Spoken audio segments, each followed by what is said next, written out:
Hello there, and welcome to today's problem. Collision detection. This problem was requested by user Zenjo, so thank you very much for your request, and if any of you have any requests, don't hesitate to let me know. So let's get on with the problem.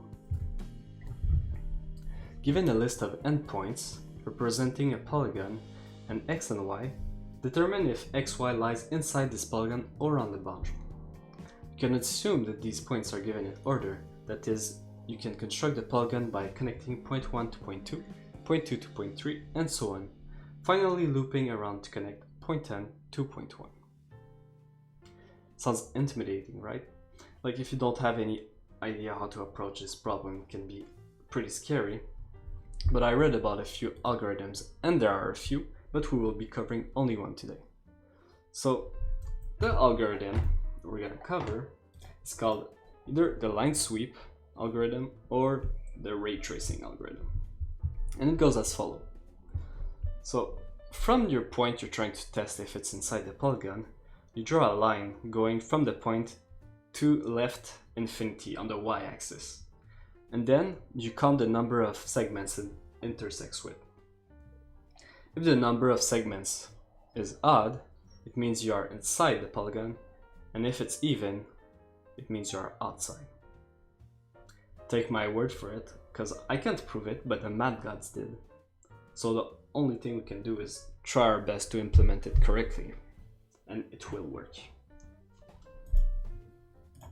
So how do we actually test for the intersection with the segment? So if we draw the pseudocode for our algorithm, we could do something like iterate over every segment of our polygon, check if there is an intersection and increment a counter, and then at the end check if it's odd to return our final answer. So we must be able to check for intersection. So the first criteria is the point must be in the y interval of the segment.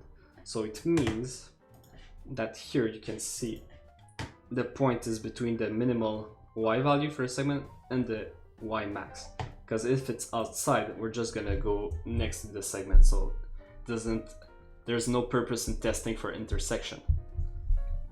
And of course, if we want the left line coming from negative infinity to intersect with the segment, it means the point must be to the right of the segment, so on this side. If it's on the left, we don't care about the segment. So, how do we check if the point is to the right of the segment? Checking if it's in the y interval is pretty easy. Just take the min y and the y max and compare it to the y position of the point. But checking if the point is to the right is a little bit more complicated.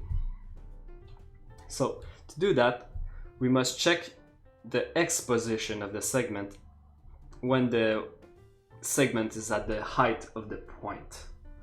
So the first step to finding this y-intersect position is to find the slope of the segment. And that's pretty simple. You take the offset in x and the offset in y and divide both.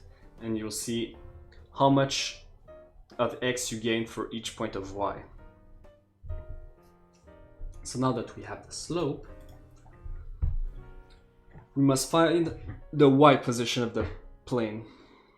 Of the point, I mean. So this is quite easy to find. You see here that it's the difference between the y position of our point and the y0 position, so the start of our segment. So here we can compute it. It would be 2 minus 0. It would give us 2. So simple subtraction, nothing too complicated. That's what I like about this algorithm. Like, proving that it works may be really hard, but it only applies like simple mathematics afterwards.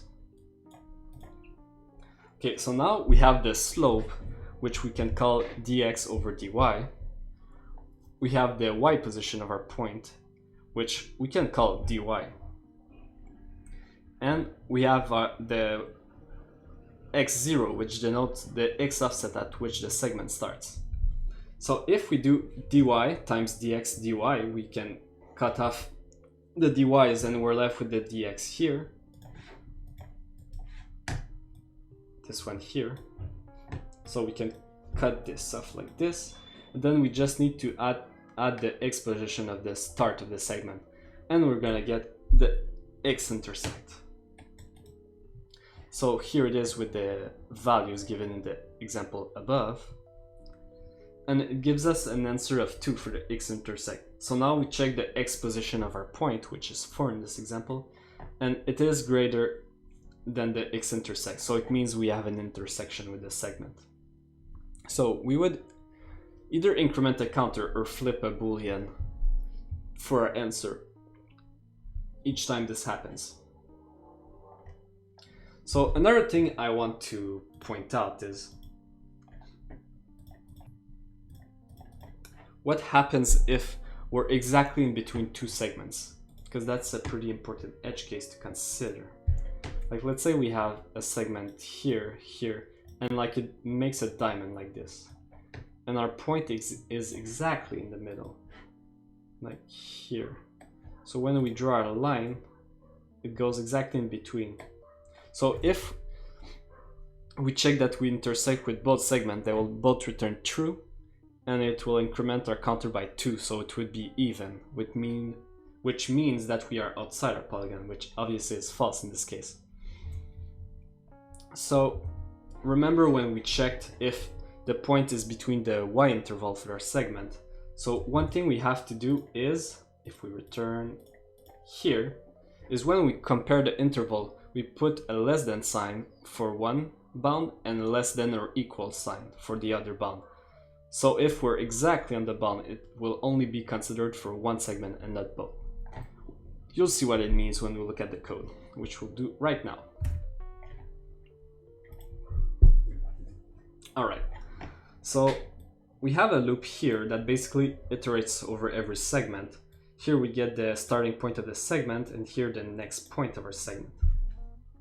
Here we do the check if we are in between the bounds, the y bounds of our segment, and if it's not the case, well, we just move on to the next segment.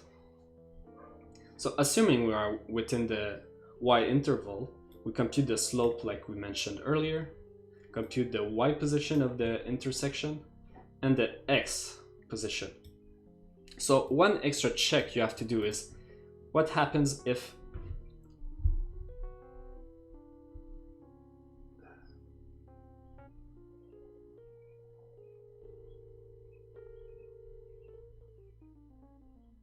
I have a mistake here, is what happens if you have a straight line. Like in this case, you would have a division by 0.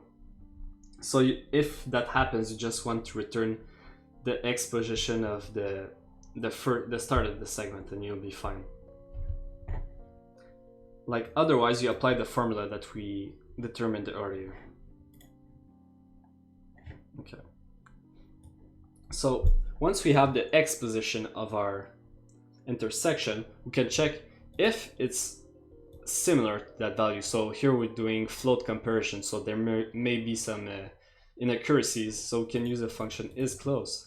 But basically, if our x position is equal to the x-intersect position, it means we are directly on the segment. So since the question says if we are on the boundary, you can return true, then we can do that immediately.